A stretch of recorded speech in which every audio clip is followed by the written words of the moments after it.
Well, it's the age-old debate, isn't it? When should your kids move out of home? It comes as data shows the average age of people leaving the nest is on the rise, with some waiting until they are well into their late 20s, even into their early 30s. But experts are warning this could actually be holding them back in life. So how do you tell your adult children to leave and become more independent? For more, we're joined by neuropsychiatrist Dr Pramudi Gunaratne. Great to have you with us. So why is the average age for young people living with their parents going up? Yeah, so, I mean, this is a really live issue for so many families out there.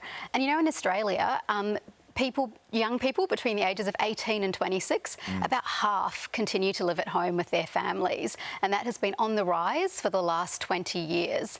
And I think sometimes, you know, millennials get a bit of a raw deal about this and it's seen as this real generational issue. But there are so many social and environmental phenomenon which kind of explain why this is happening.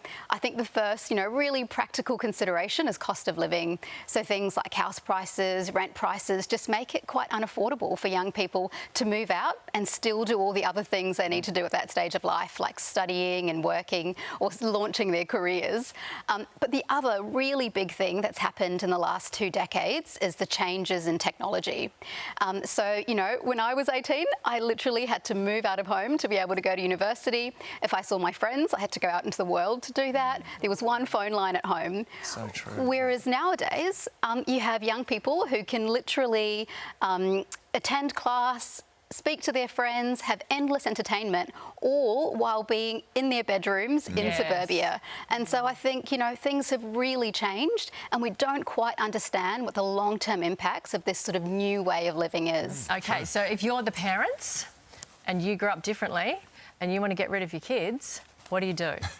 So, you know, firstly, I think this is a tricky question because there's no right, you know, correct way to be able to transition to being an adult. You know, in so many cultures, the idea of a multi-generational household where there's grandparents, parents and children all living together, you know, different parts of Asia or in, you know, Eastern or Southern Europe, that's totally normal and there's lots of societal benefits to that as well.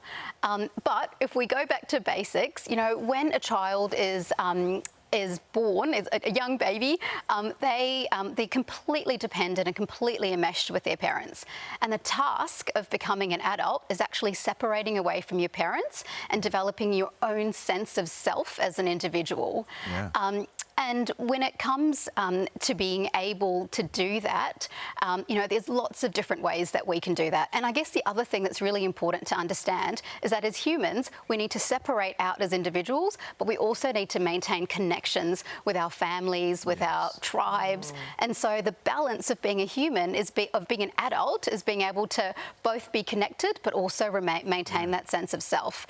And so there's no right way of doing that. And sometimes that physical separation away is a really important part of that. But if that's just not practical for you and your family, then changing the dynamics in the household to be able to allow for that growth and that independence is another way to do it. There you go. There's lots of options. Thanks for coming in.